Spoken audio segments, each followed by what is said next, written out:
Right. இப்ப நாம் என்ன செய்யலாம், ஒவ்வொரு கொஸ்டின் பேப்பராக நாம் என்ன செய்யலாம் என்று சொன்னா, என்பிவி சம்பந்தமாக வந்திருக்கக்கூடிய கேள்விகள் 4 புள்ளிகளுக்கு வரும் அல்லது 5 புள்ளிகளுக்கு வரும். அப்ப நம்முடைய வெயிட் என்ன, 4 மார்க்ஸ் அல்லது 5 மார்க்ஸுக்கு வரக்கூடிய கொஸ்டின் நன்று. சோ நாம் என்ன செய்ய போறோம், அந்த புள்ளிகளை எவ்வாறு பெற்றுக்கொள்வது என்பதை நம்ம என்ன செய்ய போறோம், நம்ம படிக்க போற விஷயம்.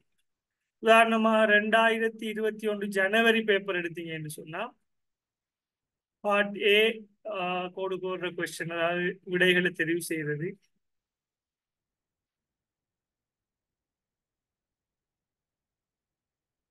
பார்ட் சில பாத்தீங்கன்னு சொன்னா வினா இலக்கம் 6 செயற்திட்ட மதிப்பாய்வு கேள்வி என்று சொல்லி வந்துருக்கு.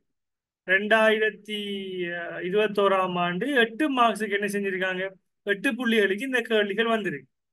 ரைட். இந்த கொஸ்டின்ஸை பாருங்க. இந்த கொஸ்டின்ஸ் ஒரு தரம் வாய்ச்சி பாருங்க.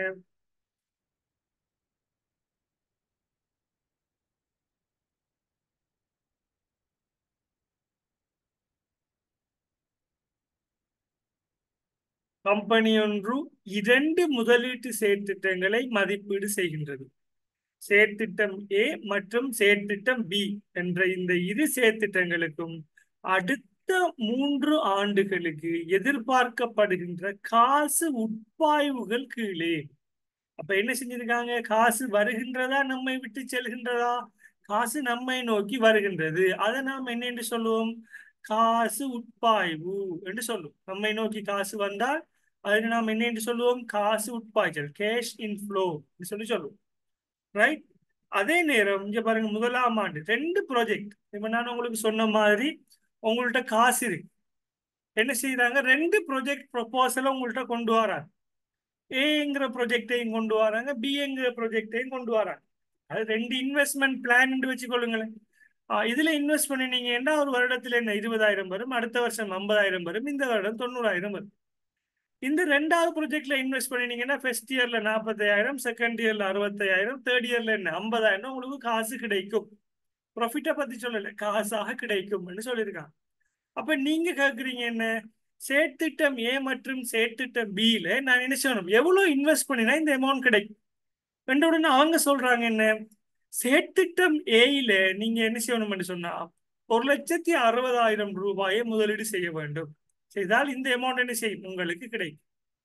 அப்ப செயற்திட்டம் பியில எவ்வளவு தொகையினை முதலீடு செய்ய வேண்டும், 130,000 ரூபாயினை முதலீடு செய்ய வேண்டும். இந்த அதிகிற அமௌண்ட் இயர் 1, இயர் 2, இயர் 3 இருக்கலாம் என்ன செய்யும், உங்களுக்கு காசாக கிடைக்கும், 3 வருடங்களுக்கு கிடைக்கும்.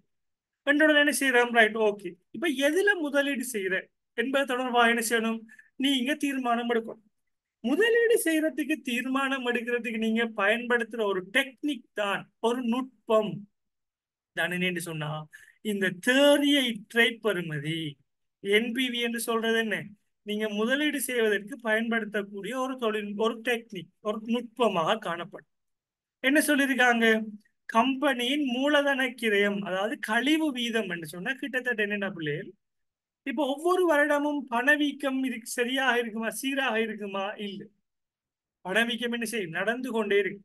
அந்த பணவீக்கத்துல பிரதானமாக தாக்கம் செலுத்துற ஒரு காரணி தான் என்னன்னு சொன்னா வட்டி வீதம்.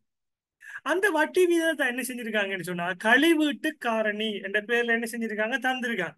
நமக்கு இந்த கழிவீட்டு காரணிங்கிறது என்ன, மிகவும் முக்கியமான ஒரு விடயம். கழிவீட்டு காரணி எத்தனை வீதம் தந்திருக்காங்க, 10% என்று தந்திருக்காங்க. ரைட். நம்மகிட்ட கேட்கக்கூடிய முதலாவது கேள்வி, ஒவ்வொரு செயற்திட்டத்தினரும் நிகர இற்றை பெறுமதியினை கணிப்பிடுக. என்பிபியை கேட்டிருக்காங்க, ஏக்கு வேறையா கணிப்பிடுவோம், பிக்கு வேறையா கணிப்பிடுவோம். ஓகே. 2வது கேள்வி என்ன கேட்டிருக்காங்க, என்பிவியின் அடிப்படையில் செயற்திட்டம் ஏ மற்றும் செயற்திட்டம் பியிலிருந்து மிகச்சிறந்த செயற்திட்டத்தை காரணங்களுடன் இணங்காங்க. இப்ப நீங்க உங்கள்கிட்ட நீங்க இப்ப பிசினஸ் ஸ்டாட்டிஸ்டிக் படிச்ச மாணவன், கொமர்ஸ் படிச்ச மாணவன் உங்கள்கிட்ட கேட்டா இந்த 2 ப்ராஜெக்ட்லையும் எந்த ப்ராஜெக்டை தெரிவு செய்வீங்க என்ன செஞ்சிருக்காங்க, உங்கள்கிட்ட கொஸ்டினா கேட்காங்க. சோ நாம் என்ன செய்ய போறோம், இந்த கொஸ்டினை நாம் என்ன செய்ய போறோம்னா நாம செய்ய போறோம். 2021 ஜூலைல கொஸ்டின் நம்பர் 6ல இருக்கக்கூடிய பார்ட் ஏ. ரைட். ஆகவே நாம் என்ன செய்வோம், நேரடியாக கணக்குக்கு போவோம்.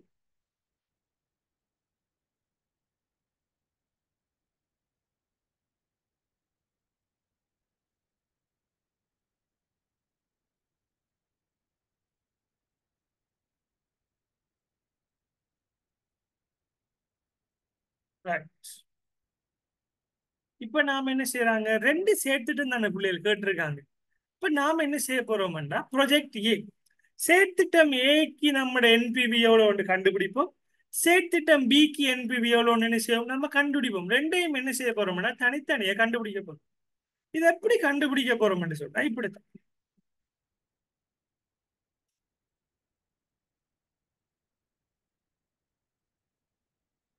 இது எப்படி கண்டுபிடிக்கிறேன்னா வேற ஒண்ணும் இல்லை.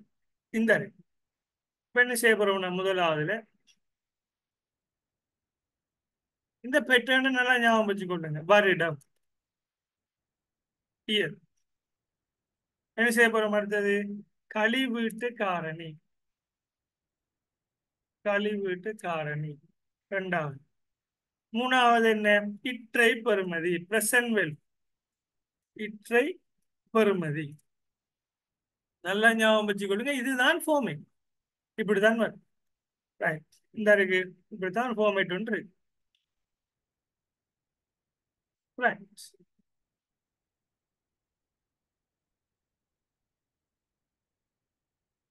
கழிவீட்டு காரணி எத்தனை சதவீதம், அவங்க தந்திருக்கிறதால நம்ம என்ன செய்ய போறோம், 10%. கழிவீட்டு காரணி 10% என்ன செய்யணும், 10%ங்கிறத எழுதி கொள்ள வேண்டும். 10%. ரைட். கழிவீட்டு காரணி 10%. இப்ப நாம செய்ய போற ப்ரொஜெக்ட் என்ன, ப்ரொஜெக்ட் ஏ. கருத்திட்டம் என்ன புள்ளிகள் இங்கிலீஷ்ல ப்ரொஜெக்ட் சொல்லுவோம். ப்ரொஜெக்டுக்கு என்ன, ப்ரொஜெக்ட் ஏ. நீங்க கருத்திட்டம் எழுதினாலும் ஓகே, ப்ரொஜெக்ட் ஏக்கு செய்ய போறோம். ரைட். இப்ப நாம என்ன செய்ய போறோம், கொஸ்டினை பார்ப்போம். கொஸ்டின் என்ன செய்யணும், கட்டாயம் நீங்க பார்க்கணும். என்ன சொல்லியிருக்காங்க, ப்ரொஜெக்ட் ஏ நீங்க நீங்க என்ன செய்ய போறீங்க, மதிப்பீடு செய்ய போறீங்க. ப்ரொஜெக்ட் ஏல இன்வெஸ்ட் பண்றது சரியா பிள்ளையான்னு பார்க்க போறீங்க. ரைட். எப்படி பார்க்க போறீங்க, ரைட், எப்படி பார்க்க போறீங்க. முதலாவது ப்ரொஜெக்ட பாத்தீங்கன்னா செயற்திட்டம் ஏ. செயற்திட்டம் ஏல பாத்தீங்கன்னு சொன்னா எவ்வளவு அமௌண்ட இன்வெஸ்ட் பண்றீங்க, 1,60,000 இன்வெஸ்ட் பண்றீங்க. அப்ப என்ன செய்வோம் சொன்னா, நம்ம என்பிவி கணிப்பிடுகின்ற போது என்ன, இன்றைய நாள் என்ன எடுப்போம், இயர் 0. ஒரு வருடத்துக்கு பிறகு என்ன 1, ரெண்டாவது வருஷத்தை 2, மூணாவது வருஷத்தை என்ன 3 எடுப்போம். ரெண்டாவது வருஷத்தை 2, மூணாவது வருஷத்தை 3 எடுப்போம். வருடம். கழிவீட்டு காரணி 10%. எப்படி கணிப்பீடு செய்யற என்ன செய்வோம் நான் பார்ப்போம். அதுக்கு முதல் ஒரு விஷயம் வரும் என்ன என்று சொன்னா, காசு பாய்வு என்ற ஒரு விஷயம் வரும். காசு பாய்வு, காசு பாய்வு, கேஷ் ஃப்ளோன்னு சொல்லுவோம். ரைட். ஓகே. இப்போ முதல்ல 0. இன்றைய நாள்ல நம்மை நோக்கி காசு வருகின்றதா பிள்ளைகள், நம்மளை விட்டு காசு செல்கின்றதா. ரைட். நீங்க மைக் ஆன் பண்ணி பேசலாம். நம்ம நோக்கி காசு வருகின்றதா, காசு நம்மை விட்டு செல்கின்றதா.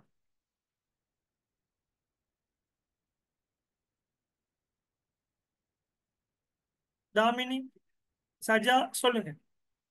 ப்ரொஜெக்ட் ஏல இன்றைய நாள்ல நம்ம என்ன செய்ய போறோம், இன்வெஸ்ட் பண்ண போறோம். நம்மை நோக்கி காசு வருகின்றதா, நம்மை விட்டு செல்கின்றதா. விட்டு செல்கின்றது. காசு நம்மை விட்டு செல்லுது, அதாவது நாம காசு கொடுக்கும். அப்ப என்னன்னு சொன்னா அதுக்கு சொல்லுவோம் காசு வெளிப்பாய்ச்சல். காசு வெளிப்பாய்ச்சல் என்ன செய்வோம்டா, அது எப்போதும் என்னத்துல இருக்கும், மைனஸ்ல இருக்கும். மைனஸ் 1,60,000, மைனஸ் 1,60,000, மைனஸ் 1,60,000 பிராக்கெட்டுக்கு போடும். ரைட். இப்ப முதலாவது வருஷம் என்ன செய்யுது, காசு நம்மை நோக்கி வருகின்றதா, நம்மை விட்டு செல்கின்றதா. காசு உட்பாய்வா வெளிப்பாய்வா, ரெண்டாவது வருஷம். முதலாவது வருஷத்துல என்ன இருக்கு, உட்பாய் 20,000 ரூபாய் என்ன சொல்லியிருக்காங்க, உட்பாய்ச்சல். காசு உட்பாய்ச்சல். அப்ப 20,000 ரூபாய் என்ன செய்யணும், அது பிளஸ் 20,000 ரூபாய் பிளஸ். நம்ம 1,60,000 ரூபாய் இன்வெஸ்ட் பண்றோம். முதலாவது வருஷம் என்ன செய்யுது, நமக்கு 20,000 ரூபாய் காசு கிடைக்குது. ஓகே. ரெண்டாவது வருஷம் என்ன நடக்குது, அது அப்படி இருக்கு, கேள்வியில் இருக்கிறதா என்ன இருக்கு. ரெண்டாவது வருஷம் என்ன, காசு உட்பாய்ச்சல், நமக்கு 50,000 ரூபாய் கிடைக்குது. அப்ப 50,000 ரூபாய். மூன்றாவது வருடம் என்ன நடக்குது, காசு உட்பாய்ச்சல் ஏல தான் பார்க்கும். ப்ராஜெக்ட் பிஏ செய்வோம் பிறகு என்ன 90,000 ரூபாய் கிடைக்குது. 90,000 ரூபாய் கிடைக்குது. இப்ப இன்றைய நாள்ல நீங்க 1,60,000 இன்வெஸ்ட் பண்ணினால் ஒவ்வொரு வருடமும் என்ன செய்யும் உங்களுக்கு முதலாவது வருடம் 20,000 ரூபாய் காசு, இரண்டாவது வருடம் 50,000 ரூபாய் காசு, மூணாவது வருடம் 90,000 ரூபாய் காசு கிடைக்கும். இது உண்மையாக எதிர்காலத்துல கிடைக்கிற 90,000, 3 வருடத்துக்கு கிடைக்கிற 90,000-ம் இன்றைய நாள்ல இருக்கிற 90,000-ம் ஒன்றுக்கு ஒன்று சமனா இருக்குமா? பெறுமதி சமனா இருக்குமா? இல்ல. ஏன்? இன்றைக்கு இருக்கிற 1000 ரூபாயை வச்சு நீங்க 3 வருஷத்துக்கு பிறகு என்ன செய்யல? ஒரே பொருளை வாங்கல. பொருள்ற விலை கூடிருக்கு, பணவீக்கம். எதிர்காலத்தில் இருக்கிற 1000 ரூபாயும் இன்றைக்கு இருக்கிற 1000 ரூபாயும் ஒன்று இல்லை. எதிர்காலத்தில் இருக்கிற 1 ரூபாயும் இன்றைக்கு இருக்கிற 1 ரூபாயும் ஒரே அமௌண்டா? பெறுமதி சமனா இருக்குமா? முகப்பெறுமதி தான் சமனாக இருக்கும். அந்த காசுற உண்மை பெறுமதி என்ன? சமனாக இருக்கு. அப்ப பாத்தீங்கன்னு சொன்னா அதை கணிப்பீடு செய்யறதுக்கு தான் என்ன செஞ்சிருக்காங்கன்னா கழிவீட்டு காரணி என்று. இந்த கழிவீட்டு காரணியை எப்படி கண்டுபிடிக்கிறேன்னு சொல்லி WIT லெவல் 3ல படிப்பீங்க. உங்களுக்கு எல்லாம் என்ன செய்வாங்க? A லெவல்ல அல்லது WIT லெவல் 1ல, லெவல் 2ல இல்ல லெவல் 1ல என்ன செய்வாங்க? உங்களுக்கு கழிவீட்டு காரணி அப்படியே தருவாங்க. WIT லெவல் 3ல நீங்க இந்த 10 விதத்தை கண்டுபிடிப்பீங்க. அதுக்கு வேற டெக்னிக், வேற ஃபார்முலாஸ் இருக்கு. நம்மட WIT லெவல் 1ல கழிவீட்டு காரணி தருவாங்க. எத்தனை வீதம் தந்திருக்காங்க? 10 வீதம் தந்திருக்காங்க. எப்போதும் கழிவீட்டு காரணி பாத்தீங்கன்னா பிள்ளைகள், இன்றைய நாள்ல இருக்கிற 1 ரூபாய் எவ்வளவு இருக்கு? அது 1 ரூபாய்க்கு சமனாகத்தான் இருக்கு. இன்றைய நாள்ல நீங்க 1 ரூபாய் வச்சிருக்கிறீங்கன்னு சொன்னா இன்றைக்கு இருக்கக்கூடிய 1 ரூபாய் என்னத்துக்கு சமனாக இருக்கு? 1க்கு சமனாக இருக்கு. அப்ப 1 வருடத்துக்கு பிறகு எவ்வாறு காணப்படும் என்று சொன்னா அதை கண்டுபிடிக்கிறதுக்கு என்ன செய்யப்படுது? ஃபார்முலா. அந்த ஃபார்முலா தான் என்ன? நம்ம லாஸ்ட் கிளாஸ் பார்த்தோம். 1 + r மைனஸ் எண்ணாம் அடுக்கு. 1 + r மைனஸ் எண்ணாம் அடுக்கு என்ன செய்யப்படுது? நமக்கு இருக்கு. இதான் என்ன? நமக்குரிய ஃபார்முலா. 1 + r மைனஸ் எண்ணாம் அடுக்கு. ரைட். அப்ப 1 + r மைனஸ் எண்ணாம் அடுக்கு இருக்குதானே? இதுல நாம் என்ன செய்யணும்? நமக்குரிய 10 வீதத்தை பிரதியிடுவோம். எப்படி பிரதியிடுவோம்? 1க்கு என்ன இருக்கும்?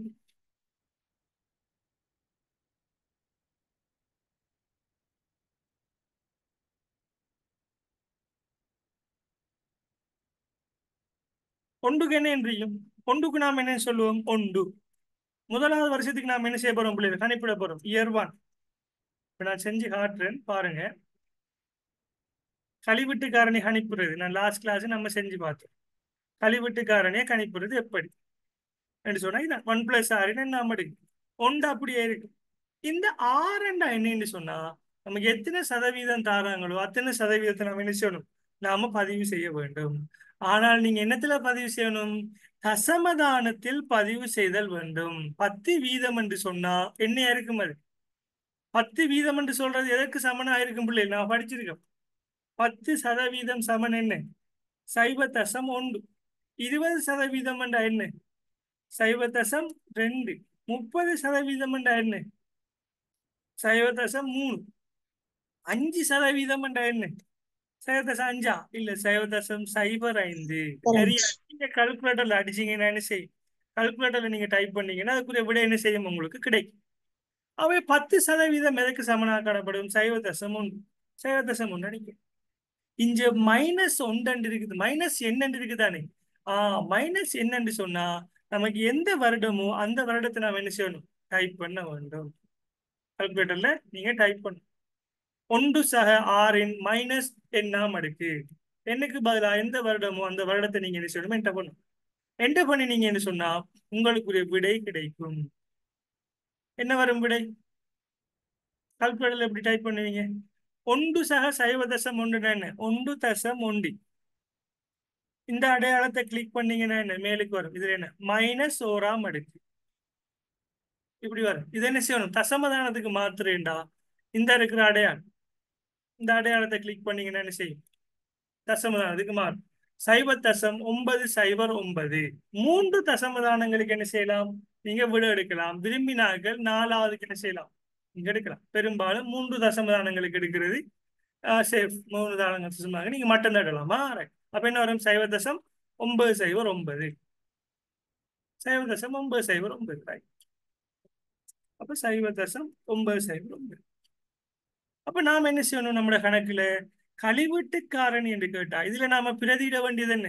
0.909 என்ன சொல்லணும் பிரதிடும். இப்ப எதிர்காலத்துல பாத்தீங்கன்னு சொன்னா பிள்ளைகள் நமக்கு ஒரு ரூபா காசு கிடைக்குதுன்னு சொன்னா இன்றைக்கும் அதுல ஒரு ரூபா காசு சமனாக காணப்படுமா? இன்றைய நாள் இன்றைய நாளுக்கு சமனாக காணப்படும். ஆனா ஒரு வருடத்துக்கு பிறகு நமக்கு கிடைக்கிற ஒரு ரூபாய் இருக்கு தானே, அந்த ஒரு ரூபாயை கொண்டு வந்து இன்றைய நாளுக்கு நாம ஒப்பிட்டு பார்த்தோம்னா அது எவ்வளவுக்கு சமனாக காணப்படும்? 0.90 என்ன செய்யும் சமனா பெறுமதி என்ன செஞ்சிருக்கு குறைவாக காணப்படும். இன்றைக்கு இருக்கிற ஒரு ரூபாய் எதிர்காலத்துக்கு போக கூட அதுல பெறுமதி குறைவாக தான் இருக்கு. அதான் சொல்றாங்க. அப்ப ரெண்டாவது எப்படி கால்குலேட் பண்ணுவீங்க? ரெண்டாவது நீங்க இன்னொரு தரம் திருப்பி எழுதணும்ன்ற அவசியம் எல்லாம் இல்லை. ஒரு தரம் பழகிட்டீங்கன்னா சரி. என்ன 1.1 -1 இருக்கு. என்ன வரும் ரெண்டாவது வருடத்துக்கு? என்ன வரும்? 1.1 -2 அடுக்கு 0.826. என்ன செய்யணும்? 0.826. மூணாவதுக்கு என்ன செய்யணும்? இந்த ரோவை தட்டினீங்கன்னா 1.1 -3 அடுக்கு என்ன வரும் விட? 0.751 7.1 0.751. ரைட், கழிவுட்டுக்காரங்க எடுத்துட்டு 3 வருஷத்துக்கு எடுத்தா போதும். இப்ப என்ன செய்ய போறீங்க? இந்த காசு பாய்வு கழிவுட்டு காரணியால பெருக்கினீங்கன்னா என்ன வரும்? இன்றைக்குள்ள பெறுமதி இற்றை பெறுமதி கிடைக்கும். அப்ப என்ன 1,60,000 உண்டால பெருக்கினா என்ன? -1,60,000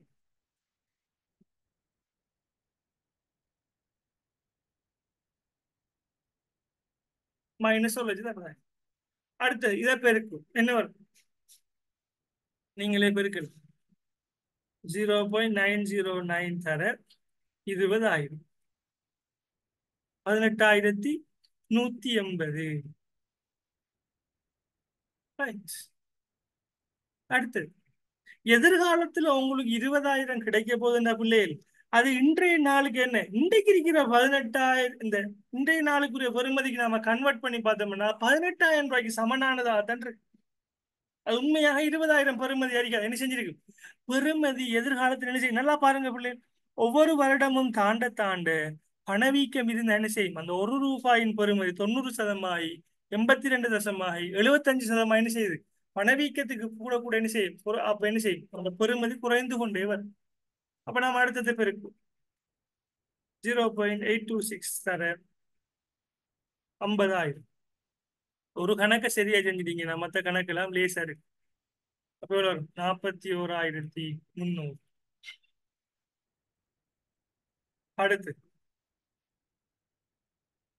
0.751 தர 90,000 என்ன வரும்? 67,590.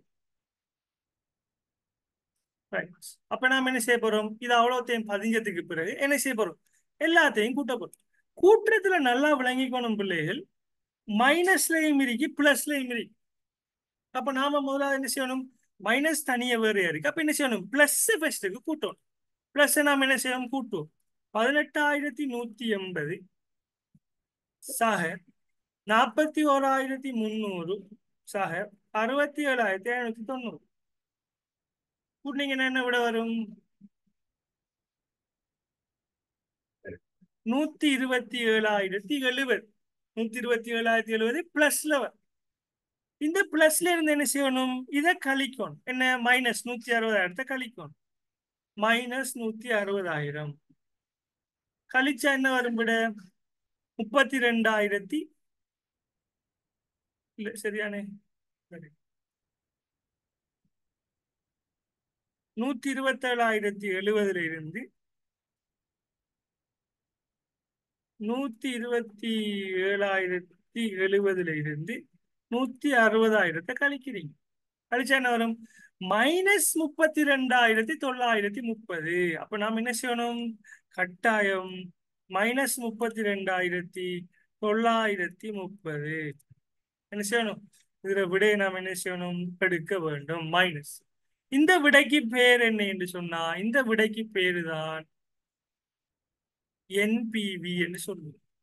தேறிய இற்றை பெறுமதி என்பிவி. இப்ப இந்த கணக்குல பாருங்க என்பிவி என்னத்துல வந்திருக்கு, மைனஸ்ல வந்திருக்கு. இது என்னத்துக்கு, ப்ரொஜெக்ட் ஏ.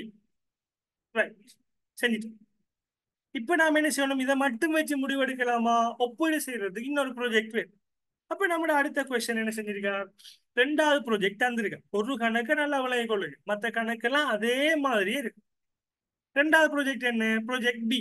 ப்ரொஜெக்ட் பி என்ன செய்யணும், அதே போல செய்யப்படும். வருடம் வருடம் அதே ப்ரொஜெக்ட் அதே மாதிரி வரப்பில்லை. வருடம்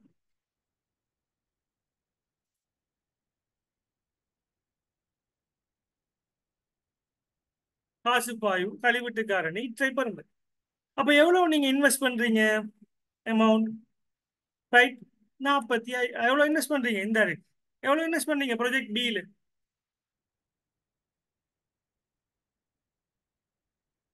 130,000. சோ நாம் என்ன செய்வோம், காசு 130,000. காசு நம்மை நோக்கி வருகின்றதா, நம்மை விட்டு செல்கின்றதா, காசு வெளிப்பாய்ச்சு. அவன் என்ன மைனஸ்ல வரும்படி. பிறகு என்ன செய்ய போறோம், காசு உட்பாய்ச்சல் நடக்குது. எவ்வளவு உட்பாய்ச்சல், 45,000 உட்பாய்ச்சல் முதலாம் வருடம், 45,000. இரண்டாம் வருடம் எவ்வளவு உட்பாய்ச்சல், 65,000. அவர் தந்திருக்காரு, காசு நமக்கு வருதுன்னு சொல்லியிருக்காரு கணக்கில். மூன்றாவது வருடம் என்ன, 50,000 காசு உட்பாய்ச்சல். இதற்கும் கழிவீட்டு காரணி என்ன, அதே 10% நம்ம திருப்பி கால்குலேட்டர்ல கண்டுபிடிக்கணுமா புள்ளே, இல்ல. ஏன், அதே 10% நம்ம மேல கண்டுபிடிச்சு வச்சிருக்கோம். 0 வருடம் என்று சொன்னா அது எப்போதும் உண்டு. அடுத்து என்ன, 0.909, 0.826, 0.751. இப்ப என்ன செய்ய போறோம், இற்றை பெறுமதியை கண்டுபிடிக்க போறோம். -130,000, -130,000. இந்த 45,000 பெருக்கும். 45,000 தர 0.909 எவ்வளவு, 40,905. அடுத்து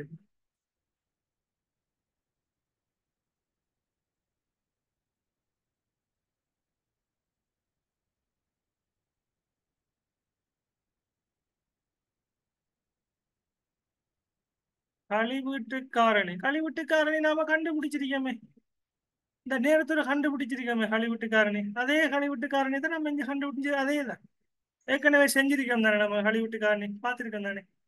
1+r -1ஆம் அடுக்கு -2ஆம் அடுக்கு -3ஆம் அடுக்கு நம்ம ஏற்கனவே பார்த்துருக்கோம். 1+r -n ஆம் அடுக்கு. இதே போல என்ன செய்யும், ஒவ்வொரு 1 என்ன -2ஆம் அடுக்கு என்று போட்டீங்கன்னா என்ன வரும், 1 -2ஆம் அடுக்கு என்று போட்டீங்கன்னா என்ன வரும், 0.826. அதே போல என்ன, 1.01 -3ஆம் அடுக்கு என்று போட்டீங்கன்னா என்ன வரும், 0.751. கால்குலேட்டர் நம்ம என்ன செய்யலாம், இதைத்தான் நம்ம ஓகே பார்த்தோம் சார். கால்குலேட்டர்ல ஆரம்பத்தில். ரைட்.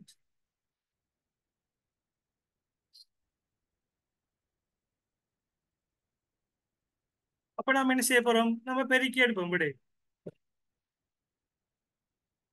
65,000 into 0.826 எவ்வளவு வரும், 53,690.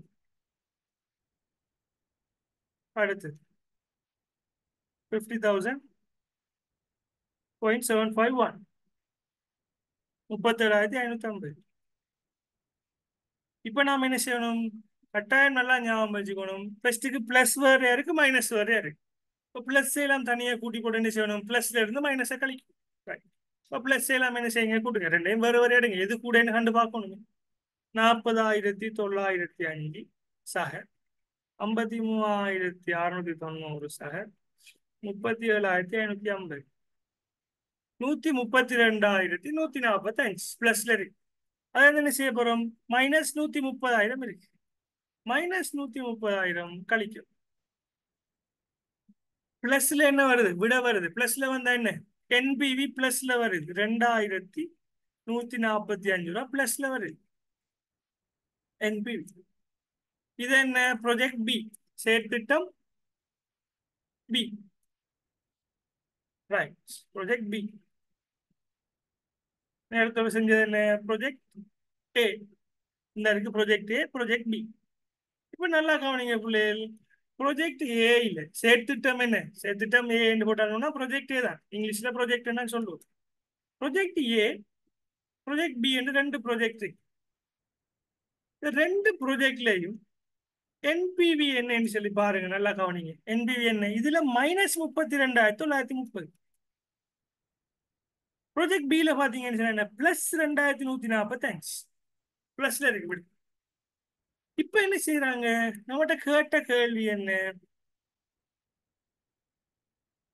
ஒவ்வொரு சேர்த்திட்டத்தினதும் நிகர இற்றை பெறுமதியை கணிப்பிடுக கண்டா எவ்வாறு கணிப்பீடு செய்வது இவ்வாறுதான் கணிப்பீடு செய்வது என்பிவியை கண்டுபிடிச்சிட்டு 4 மார்க்ஸ் வந்துட்டோம் இப்ப கொஸ்டின் நம்பர் 2 ரெண்டாவது என்ன கேட்டிருக்காங்க என்பிவியின் அடிப்படையில் சேர்த்திட்டம் ஏ பி ஆகியவற்றில் மிகச்சிறந்த சேர்த்திட்டத்தை காரணத்துடன் இனங்காண்க என்ன விளக்கம் பிள்ளைகள் என்பிவி எந்த ப்ரொஜெக்ட்ல நமக்கு பிளஸ்ல வருதோ கூடுதலாக என்பிவி எந்த சேர்த்திட்டத்துல நமக்கு பிளஸ்ல வருகின்றதோ அதை நாம் என்ன செய்யணும் தெரிவு செய்ய வேண்டும் மைனஸ்ல வார்த்தை என்ன செய்ய மாட்டோம் தெரிவு செய்ய மாட்டோம் மைனஸ் என்ன விளக்கம் அது நமக்கு நட்டத்துக்குரியது நமக்கு ரெண்டு ஆப்ஷன் இருக்கு ரெண்டு ஆப்ஷன்லையும் கேட்காங்க இந்த ஆப்ஷன் ரெண்டுலையும் நீங்க எதை தெரிவு செய்வீர்கள் உங்கள்ட்ட கேட்டா நீங்க தெரிவு செய்ய வேண்டியது என்ன என்று சொன்னா என்பிவி எதுல நிகர இற்றை பெறுமதி எதுல கூடுதலாக வருகின்றதோ கூடுதலாக என்ன நிகர இற்றை பெறுமதி எதுல பிளஸ்ல வருகின்றதோ பிளஸ் என்ன நேர்பெறுமதி நிகர இற்றை பெறுமதி சேர்த்திட்டம் ஏயில் சேர்த்திட்டம் ஏயில் நேர்பெறுமதியில் வருவதன் காரணமாக நேர என்ன பிளஸ்ஸா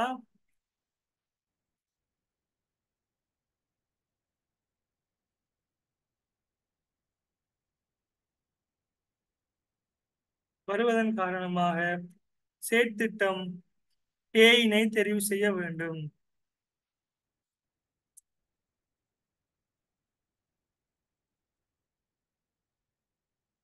ஏயினை தெரிவு செய்ய வேண்டும்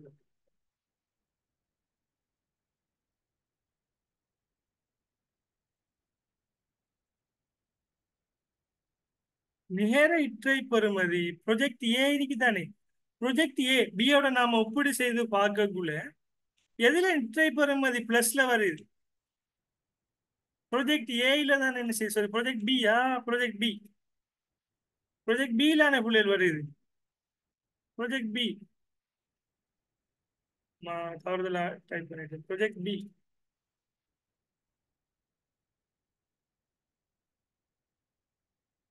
ப்ரொஜெக்ட் பில பிளஸ்ல வரதால நம்ம எதை தெரிவு செய்யணும் ப்ரொஜெக்ட் பியை தான் தெரிவு செய்யணும் சரிதானே இதைத்தான் நீங்க எப்படி எழுதணும் எதை தெரிவு செய்யணும் இதுதானே அந்த காரணம் ரெண்டுல எது பிளஸ்ல வருகின்றதோ அதுக்கு தான் நம்ம என்ன செய்யணும் முன்னுரிமை கொடுக்கணும் அப்போ ஒரு ஆள் கேட்காரு என்னட்டு இப்ப நம்ம அடுத்த விஷயத்துக்கு வரும் இந்த கேள்வி முடிச்சு ஒரு ஆள் கேட்கா ப்ரொஜெக்ட் ஏல என்ன செய்யுதுன்னு சொன்னா 32,930 மைனஸ்ல இருக்கு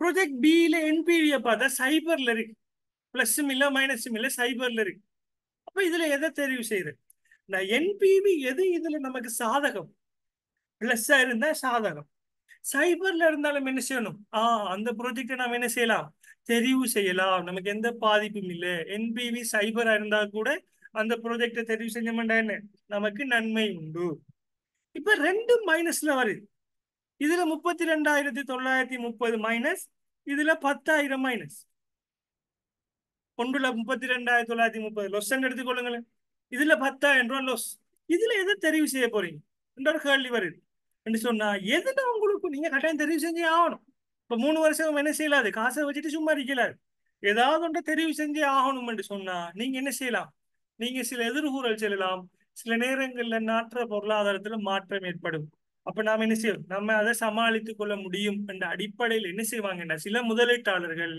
எதுல நட்ட அபாயம் குறைவாக இருக்கின்றதோ இதை தெரிவு செய்தா நட்ட அபாயம் கூட இதை தெரிவு செய்தா என்ன நட்ட அபாயம் குறை எதுல நட்ட அபாயம் குறைவாக இருக்கின்றதோ அதாவது மைனஸ் அளவு குறைவாக இருக்கு, அப்படி இல்லாட்டி பிளஸ்ஸா இருக்கு, அப்படி இல்லாட்டி பூஜ்ஜியமாக இருக்கு, அதைத்தான் என்ன செய்வாங்க, சிறந்த முதலீடாக தெரிவு செய்வார்கள். இதுதானே, இதுதான் இதற்குரிய வளமையான விஷயம். ஆனா பொதுவான விஷயம் என்ன, நிகரேற்றை பெறுமதி எது பிளஸ்ல வருதோ அதைத்தான் நாம் என்ன செய்யணும், நாம் தெரிவு செய்தல் வேண்டும். ரைட், இது எல்லாருக்கும் கிளியரா? நிகரேற்றை பெறுமதி கிளியர் தானே? அடுத்த பேப்பருக்கு போகிறோம்.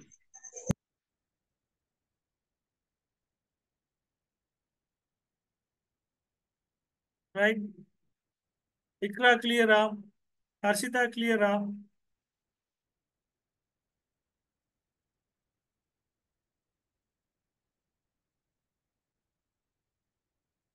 Others right, okay clear. இப்ப நாம அடுத்த பேப்பரை பார்ப்போம். அடுத்த பேப்பரை நீங்க செய்ய போறீங்க. அதே மாதிரி தான் நம்ம உதாரணமாக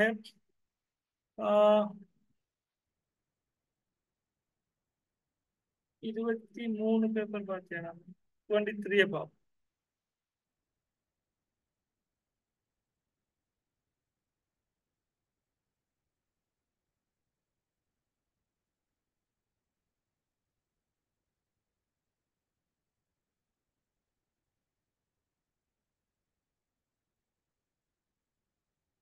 $2023 ஜூலை பேப்பர்ல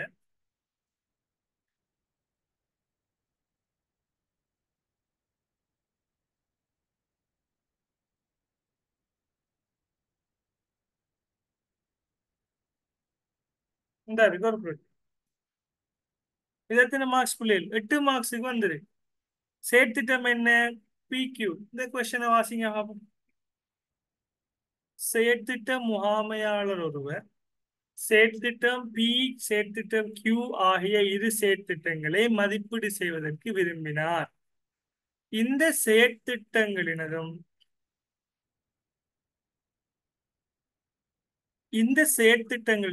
ஆரம்ப கிரயம் மற்றும் வருடாந்த நிகர காசுப்பாய்வுகள் கீழே தரப்பட்டுள்ளன. என்ன சொல்லியிருக்காங்க, இப்படி ரெண்டா பிரிச்சிருந்தா பிள்ளைகள் பேப்பர்ல இந்த பகுதி வருடத்துக்குரியது, இந்த கீழே இருக்கிற வரை சேர்த்துட்டதுக்குரியது. சேர்த்துட்டம் PQ வருடத்தை பார்த்தீங்கன்னு சொன்னா 0, 1, 2, 3 ரைட். இதுல பாருங்க, நமக்கு எவ்வளவு முதலீடு செஞ்சேன்னு என்ன செய்யல, இதுல வசனத்துல தரல. ஆனா என்ன செஞ்சிருக்காங்க, மைனஸ் அடையாளம் போட்டு தந்திருக்காங்க. இப்படி மைனஸ் அடையாளம் பிரக்கெட் பண்ணி தந்தால் அது காசு உட்பாய்வா காசு வெளிப்பாய்வா?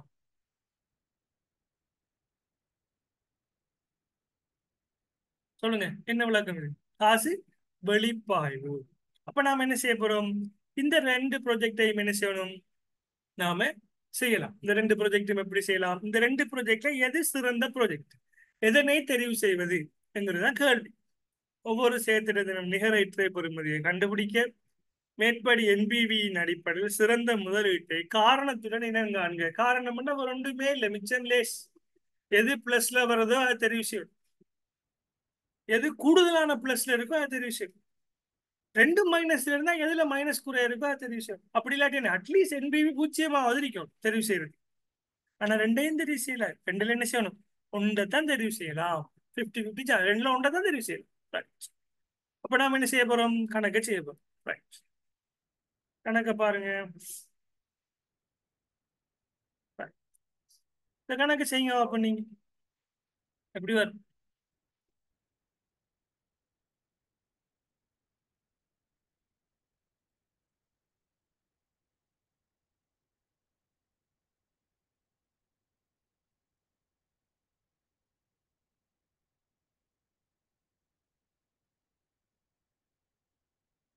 அதே கழிவிட்டு காணி 10. இப்ப நாம என்ன செய்வோம், கணக்கை செய்வோம்.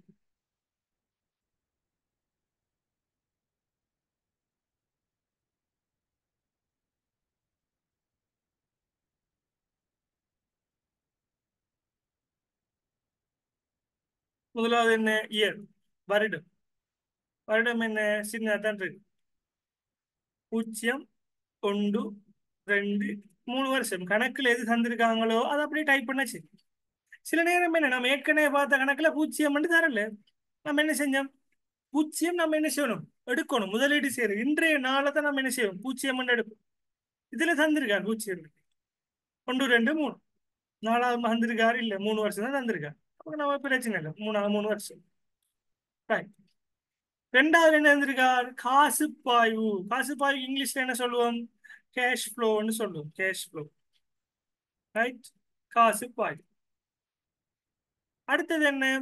கழிவீட்டு காரணி. கழிவீட்டு காரணி எத்தனை வீதம் தந்திருக்கார்? 10 வீதம் தந்திருக்கார். பெரும்பாலும் பிள்ளைகள் நான் அனலைஸ் பண்ணதன் அடிப்படையில WAT-ல என்ன செய்யுது? உங்களுக்கு கழிவீட்டு காரணி 10 வீதம் தான் வருது. ஆனா நீங்க என்ன செய்யணும்? 10 வீதத்துக்கும் கண்டுபிடிக்கலாம், 12 வீதத்துக்கும் கண்டுபிடிக்கலாம், 20 வீதத்துக்கும் கண்டுபிடிக்கலாம். ரைட். அதுக்குரிய ஃபார்முலா தான் நான் படிச்சிருக்கேன். அடுத்தது என்ன வரும்? இற்றை பெறுமதி. இற்றை பெறுமதினா பிரசன்ட் வேல்யூன்னு சொல்றோம். Present value. நமக்கு 2 ப்ராஜெக்ட் இருக்கு. என்ன ப்ராஜெக்ட் இருக்கு? பிங்கிற ப்ராஜெக்ட். செயற்திட்டம் பி. ப்ராஜெக்ட் பி என்னொன்று. ப்ராஜெக்ட் Q1 என்ன செய்யப்படுது? இன்னொன்று வரும். இப்ப நாம என்ன செய்யலாம்? அதே மாதிரி நம்ம கொண்டு வரலாம். இப்ப என்ன செய்வோம்? அது நம்ம கீழே என்ன செய்வோம்? ப்ராஜெக்ட் பி முடிச்சதுக்கு பிறகு Q செய்யலாம். ஒன்னொன்னா செய்யுங்க. நீங்க பயப்படாம ஒன்னொன்னா செய்யுங்க. 1 by 1. ரெண்டையும் போட்டு ரெண்டு ஒண்டா போட்டு ஒரே அட்டவணையில் அடிச்சு நீங்க குழம்ப வேணும். தனித்தனி தான் செய்யணும். அதான் அந்த லேசான டெக்னிக். எப்போதும் இலகுவான வழி. நம்ம கொமர்ஸை பொறுத்தளவையில பிழை விடாமல் செய்வது என்கிறதுதான் மெயின். ஏன்னா நம்ம லாப நட்டத்தோட சம்பந்தப்பட்டார்கள். அவசரமா செய்வதை விட எந்த தவறும் இல்லாம நாம் என்ன செய்யணும்? செய்ய வேண்டும்ங்கிறது நாம மிச்சம் குறியாரிக்கும். ரைட். இப்போ ப்ராஜெக்ட் PQ. இப்ப கேள்வியில் இருக்கிற விஷயத்தை பார்ப்போம். PFSக்கு செய்வோம். பியில என்ன? முதலாவது வருஷம் என்ன? -450,000 காசு வழிப்பாய். அப்ப என்ன செய்யணும்? -450,000. இப்ப NPV வரக்குள்ள பிள்ளைகள் நீங்க என்னன்னு சொன்னா வளமே மாதிரி நீங்க என்ன செய்யலாம்? ரூபா 3 செய்ய போறேன்னு என்ன செய்யலாம்? இதுக்கு கழிக்கலாம் தேவை. ரூபா 3 என்ன செய்யலாம்? போட்டு இந்த 45 போட்டு விட்டு நீங்க கஷ்டப்படக்கூடாது. சைபரோட சேர்த்து என்ன செய்யணும்? கணக்க செய்யும். -450,000. ரைட். அடுத்தது பிளஸ் என்ன? அப்படியே 15 வரதான். 250, 200, 125.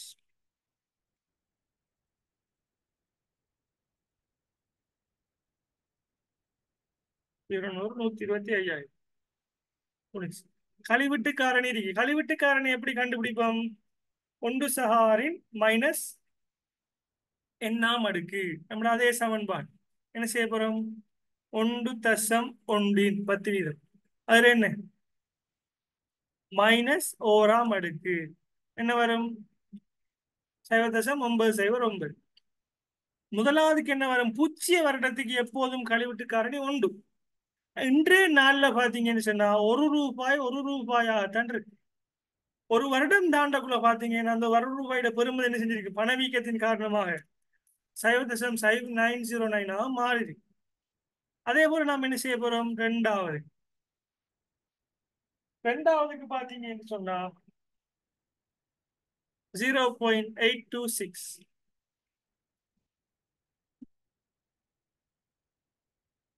அடுத்தது மூன்றாவது இடத்துக்கு பாத்தீங்கன்னா கழிவிட்டு காரணி 1.1 -3 அடுக்கு. என்ன வரும்? கால்குலேட்டர் தான் யூஸ் பண்றோம். வேற ஒன்றும் கையால எல்லாம் செய்யறது. 0.751. 0.751. இப்ப என்ன செய்ய போறீங்க? கழிவிட்டு காரணி எடுத்தாச்சு. ஸ்டெப் 1 இந்த ஃபார்மேட்டை போட்டு எடுக்கிறபடி கேள்வியில இருக்கு. இது அவ்வளவு கேள்வியில் இருக்கிற விஷயம். கேள்வியில கிடையாக இருந்தா நம்ம என்ன செஞ்சிருக்கோம்? நிலை குத்தா போட்டு எடுத்திருக்கோம். அவ்வளவு. கழிவிட்டு காரணியை மட்டும் என்ன செய்வோம்? கண்டுபிடிப்போம். அது பாஸ் பேப்பர்ல இருக்கிற கழிவிட்டு காரணி எதுவும் அதே மாதிரி தான் வரப்போகுது. போட்டாச்சு. இப்ப என்ன செய்ய போறோம்? இற்றை பெறுமதியை பெருக்க போறோம். இற்றை பெறுமதி என்ன செய்யுங்க? பெருக்குங்க. என்ன வரும்? -450,000.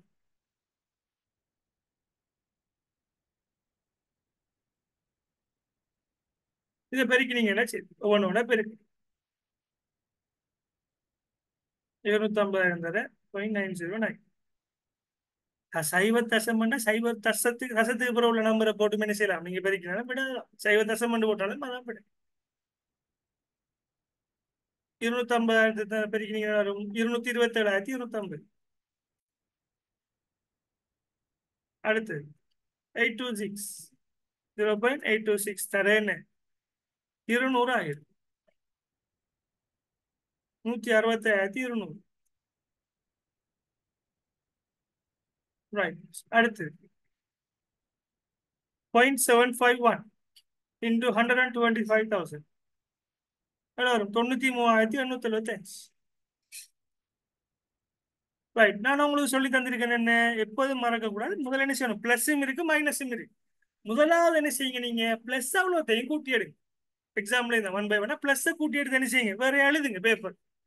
மறந்துடுவீங்க. இப்ப இதுல கம்ப்யூட்டர்ல செய்யற மாதிரி இல்ல, கையால் எழுத போறீங்க. பிளஸ் அவ்வளோத்தையும் கூட்டுங்க. என்ன வரும், பிளஸ் அவ்வளோத்தையும் கூட்டினீங்கன்னா 227,250 சக 167,200 சக 93,875 அடிச்சீங்கன்னா என்ன வரும், 486,325 பிளஸ் பிளஸ். இப்ப என்ன செய்ய போறீங்க, மைனஸ் இருக்கு. மைனஸ் எவ்வளவு, 450,000. ரைட், கழிக்கும். கழிச்சீங்கன்னா என்ன வரும், பிளஸ் 36,325. ரைட், இதுக்கு பேர் தான் என்ன, இதுக்கு பேர் தான் என்ன, என்பிவி. என்பிவி என்ன, தேறிய இற்றை பெறுமதி. ஸ்பீடே கண்டுபிடிச்சு. இப்ப என்ன செய்ய போறீங்க, கியூடே கண்டுபிடிங்க. கியூடே எப்படி கண்டுபிடிப்பீங்க, கியூல இருக்கு தரவு இருக்கு நம்ம கிட்ட. யார தரவுகளை அப்ளை பண்ணி செஞ்சோம்னா ஒரு சின்ன ஒரு டெக்னிக், அந்த கழிவிட்டு காரணியை காசு பாயோட பெருக்குது, பெருக்கி போட்டு வாரத்தை கூட்டி எடுக்கிற அவ்வளவு. கூட்டி எடுத்து எத்தனை புள்ளிகள், புள்ளிகள் 8 புள்ளிகள். 8 புள்ளிகளை விடலாமா, 40 மார்க்ஸ் நமக்கு 8 மார்க்ஸ் வரப்போகுது. பாஸ் மார்க்ஸ் 8 புள்ளிகள் ஈஸியா வரப்போகுது. ரைட், அப்ப என்ன, காசு பாயும் எங்க இருக்கு, மைனஸ்ல இருக்கு. 0 வருடத்துல மைனஸ், அதாவது ஆரம்பத்துல நாம இன்வெஸ்ட் பண்றது, இன்றைய நாளில் இன்வெஸ்ட் பண்றோம். அதான் 0 வருடம் என்று சொல்றேன். இன்றைய நாள், வருடம் முடிஞ்சா இல்ல, 0த்துல இருக்கு. ரைட், அப்ப எவ்வளவு அமௌண்ட், 400,000.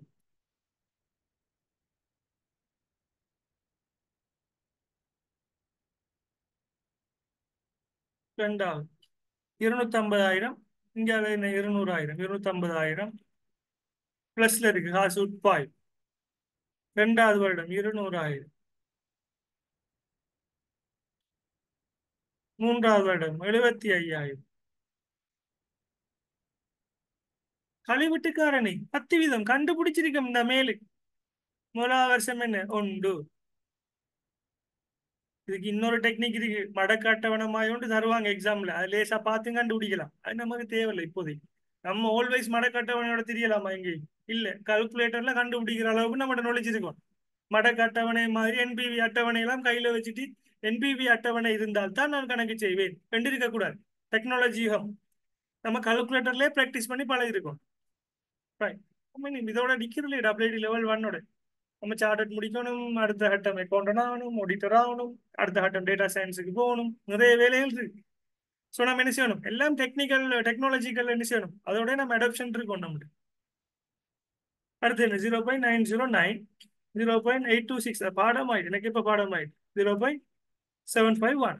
ரைட், இப்போ பெருக்குவோம். பெருக்கினா என்ன வரும், இதுல -400 ஆயிடும்.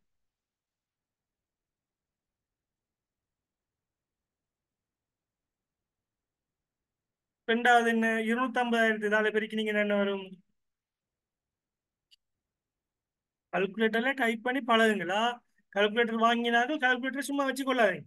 கையால கால்குலேட்டர் டைப் பண்ணி பழகுங்க. போன் எப்படி நீங்க பாவிச்சு பழகிறீங்களோ அதே போல கால்குலேட்டர் என்ன செய்யணும், உங்களுக்கு பிராக்டிஸ்ல இருக்கும். 227,250.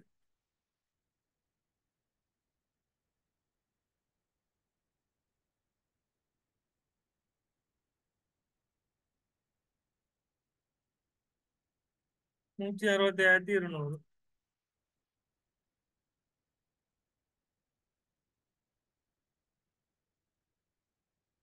ம், 75,000. செகண்ட் மாதிரி கொண்டும் சைபர் இல்லையா, ஒரு சைபரை கூட்டி அடிச்சீங்கன்னா 750,000 மாறி. சரியான முறையில் கால்குலேஷன் சரியா இருக்கான்னு பார்க்கும். 750 வைக்கிறீங்க, 70,000, 50,325. என்ன சொல்லி தந்திருக்கேன் நான், பிளஸ் அவ்வளோதையும் பெஸ்ட் கூட்டணும். பிளஸ் அவ்வளோதையும் கூட்டிங்கன்னா என்ன வரும், கூட்டுங்க. 227,250 சக 167,200 சக 56,325 கூட்டினா என்ன வரும், 448,875 பிளஸ்.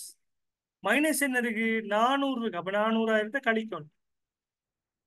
கழிச்சா என்ன வரும், பிளஸ் 48,775 பிளஸ்ல வருது. என்பிவி என்ன, என்பிவி பிளஸ். அப்ப என்னப்பா செய்யுது? என்பிவி ரெண்டும் பிளஸ்ல இருந்தா என்ன செய்யுற? அப்ப ப்ராஜெக்டை தெரிவு செய்யாம விடுறியா? எனக்கு கொஞ்சம் கன்ஃபியூஸா இருக்கு. இல்ல, ரெண்டும் பிளஸ்ல இருந்தா எது நமக்கு கூடுதலாக இருக்கின்றதோ, எந்த என்பிவி பிளஸ்ல கூடுதலாக இருக்கின்றதோ அந்த என்பிவியை தான் நம்ம என்ன செய்யணும்? ரைட், நாம் என்ன செய்யணும்? நம்ம முதலீட்டுக்கு என்ன செய்யணும்? நாம் தெரிவு செய்தல் வேண்டும். ஆகவே நாம் என்ன செய்யலாம் என்று சொன்னா, அதுக்கு எழுதி கொள்ளலாம். நீங்க என்ன காரணத்தால நீங்க இந்த ப்ரொஜெக்டை தெரிவு செய்ய போறீங்க? ப்ரொஜெக்ட் பி தெரிவு செய்ய போறீங்களா, ப்ரொஜெக்ட் கியூ தெரிவு செய்ய போறீங்களா? ஏண்டா, எதுல என்பிவி கூடுதலாக வருகின்றதோ, நிகர இற்றை பெறுமதி செயற்திட்டம் என்ன இடத்துல கூடுதலா இருக்கு? கியூ. கியூவில் கியூவில் செயற்திட்டம் பீனை விட கூடுதலாக இருப்பதன் காரணமாக, நிகர இற்றை பெறுமதி செயற்திட்டம் கியூவில் செயற்திட்டம் பீனை விட கூடுதலாக இருப்பதன் காரணமாக,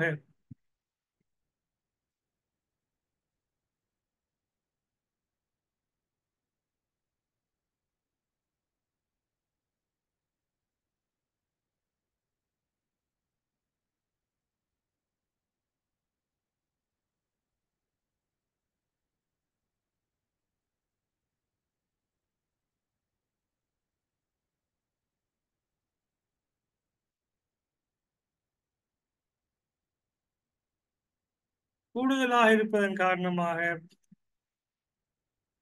செயற்திட்டம் கியூவினை தெரிவு செய்ய வேண்டும்.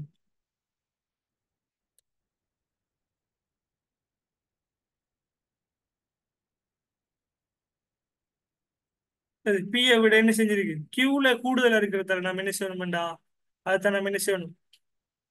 தெரிவு செய்யணும். கூட்டினது சரியாண்டு கேட்டிருக்கிறீங்க. சரிதானே?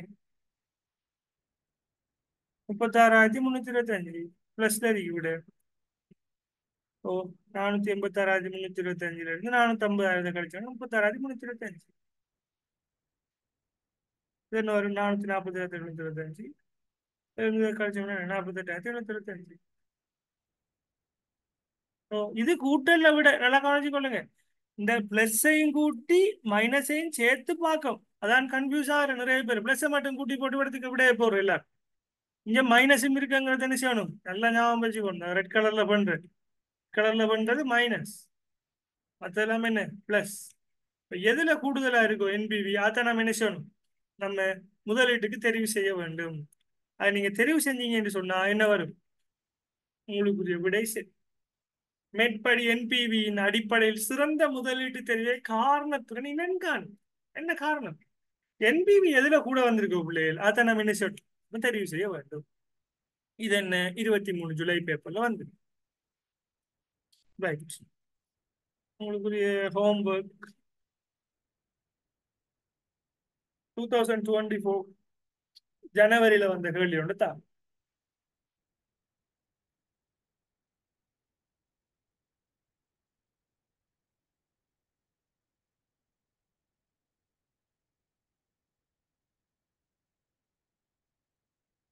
2024 ஜனவரியில மார்க்ஸ்ங்கிறது இலகுவா எடுக்கிறதா கஷ்டப்படுத்து வருது. சரியா படிச்சீங்கன்னு சரியா வரும். அதே மாதிரி 24 ஜனவரியில 7 மார்க்ஸுக்கு வந்துருக்கு. என்ன மாற்றம் இருக்கு பாருங்க. ஒன்றுமில்லை, அமௌண்ட் மட்டும் மாறி. மல்லிகா என்பவர் 2 முதலீட்டு தெரிவுகளில் இருந்து ஏ மற்றும் பி சிறந்த முதலீட்டு தெரிவை தேர்வு செய்ய திட்டமிடுகிறார். ஏ மற்றும் பிக்கான ஆரம்ப முதலீட்டு கிரயம் என்ன? பூச்சிய வருடம் ஆரம்ப முதலீட்டு கிரயம் 1,800,000, 1,400,000. இவ்விரு தெரிவுகளுக்கும் அடுத்த 3 ஆண்டுகளுக்குமான என்ன காசு உட்பாய்வுகள். அப்ப நிகர காசு உட்பாய்வுன்னா கன்ஃபியூஸ் ஆகுறியா? இல்ல, செலவெல்லாம் போக நம்ம என்ன செஞ்சு காசு வந்தது போனது நம்ம என்ன செஞ்சிருக்காங்க, கழிச்சு முதலாவது வருஷத்துல நமக்கு இருக்கக்கூடிய வந்த காசை தந்திருக்காங்க. அது நமக்கு ஒரு பிரச்சனையுமே இல்லை. கேஷ் ஃப்ளோ, கேஷ் ஃப்ளோன்னு சொல்லுவோம். ரைட், என்ன 400,000 நெட் கேஷ் ஃப்ளோ. அது பிரச்சனை இல்லை. காசு உட்பாய்வு, நம்ம காசு வந்துருக்கு 400,000, 800,000, 1000. பிலையும் அப்படியே வந்துருக்கு. கழிவெட்டுக்காரனே 10 வீதம். என்ன கேட்டிருக்காங்க கேள்வி? ஒவ்வொரு ப்ரொஜெக்டையும் என்பிவியை கேட்டிருக்காங்க. ரெண்டாவது என்ன கேட்டிருக்காங்க, என்ன முதலீட்டை தெரிவு செய்வீர்கள்? இதை செய்யலாமா இல்லையா பிள்ளைகள்? இதை செய்யலாமா இல்லையா? நம்ம என்ன படிச்சோமோ அதே மாதிரியே வருது. செய்யலாமா இல்லையா? ரைட். அப்ப இந்த கேள்வியை நீங்க என்ன செய்யணும்? செய்யும் 2024 ஜனவரி பேப்பர் ஞாபகம் வச்சுக்கொள்ளுங்க. வேற என்ன இருக்கு? ஆஹ் இது ஒரு கேள்வி காணாது, ரெண்டு கேள்வியும் செய்யுங்க. நம்ம எல்லாம் ஒரே மாதிரி கேள்வியா தானே இருக்கு. நீங்க செஞ்சுட்டு வரணும். ஒரு மாற்றம் இல்லை. கழிவுட்டு காரணியை கூட அவங்க மாத்தல. ஏஎல் படிச்சாங்களுக்கு இதுல ஈஸியா இருக்கும். ஏஎல் எலினாக்களுக்கு காமர்ஸ் அக்கௌண்டிங்ல படிச்சிருக்கு தாங்களுக்கு ஈஸி. நிறைய ஏ லெவல் ஃபர்ஸ்ட் இயர் பிள்ளைகள் இருக்கிறீங்க. நிறைய பேர் வீடியோஸ் பாக்குறீங்க, அவங்களுக்கு இந்த இருக்கு. இதுல 12 பேர் தந்திருக்கா. இதையும் செய்யும். கழிவுட்டு காரணியை மாத்திருக்காங்க, வேற ஒன்றும் மாத்தல, கழிவுட்டு காரணியை மட்டும் மாத்திருக்காங்க. கழிவுட்டு காரணியை மாத்தினா என்ன செய்யறது? தெரியாண்டு விடுறியா? என்ன வரும்? 1.12 12 வீதத்தின் எத்தனையாம் அடுக்கு? -1 அடுக்கு. என்ன வரும்? நமக்கு விடை வரும் 0.892. அப்ப என்ன செய்யணும்? 2ஆம் வருடம் 3ஆம் வருடங்களுக்கு என்ன செய்யணும்? நம்ம விடை எடுக்கும். இந்த ரெண்டு கேள்விகளையும் என்ன செய்யுங்க பிள்ளைகள், செஞ்சுட்டு வாங்களா? செஞ்சு விடைய குரூப்ல போடுங்களா? 2024 ஜனவரியும் 2023 ஜனவரியும் என்ன செய்யுங்க, செஞ்சு விடைய என்ன செய்யுங்க குரூப்ல போடுங்க. ரைட். போட்டீங்கன்னு சொன்னா என்ன செய்வேன்? சரியா தான் இருக்கு. நீங்க போடுற விட பெரும்பாலும் இதுல கஷ்டப்படுறதுக்கு ஒன்றும் இல்லை. பட் அவசரம் இல்லாமலுக்கு கொஞ்சம் அவதானம் என்ன செய்யணும். நாளைக்கு எக்ஸாம் இல்லையே, இன்னைக்கு நம்ம ப்ராக்டிஸ் பண்ணணும். இந்த ரெண்டு கேள்வியும் என்ன செய்யுங்க, நான் சொன்ன கேள்வியில ப்ராக்டிஸ் பண்ணி இந்த கேள்வியில செஞ்சீங்க செஞ்சிட்டீங்கன்னு சொன்னா உங்களுக்கு ஒரு 7 மார்க்ஸ் கன்ஃபார்ம். ஏற்கனவே நான் படிச்சிருக்கேன். இனி படிக்க போறது எல்லாம் உங்கள்கிட்ட புள்ளிகளை திரட்டி தரக்கூடிய பாடங்கள், கேள்விகள் தான் நான் படிக்க போறேன். எல்லாம் பாஸ் பேப்பர் தான் கேள்வி, மற்ற எல்லா கேள்வியெல்லாம் செய்ய மாட்டேன். பாஸ் பேப்பரோட சேர்த்து நம்மளோட கேள்விகள் போகும். Right. Okay students, thank you very much. அடுத்த கிளாஸ் சந்திப்போமா. 2 கொஸ்டினை நான் குரூப்லையும் போடுறேன். பேப்பர் இருக்கு மன்னிங்க, பேப்பர் இருக்கிறார்கள் செய்யுங்க. அப்படி இல்லாட்டி குரூப்ல ஷேர் ஆகிறேன், நீங்க இப்படி அனுப்புங்களா. Right, thank you very much.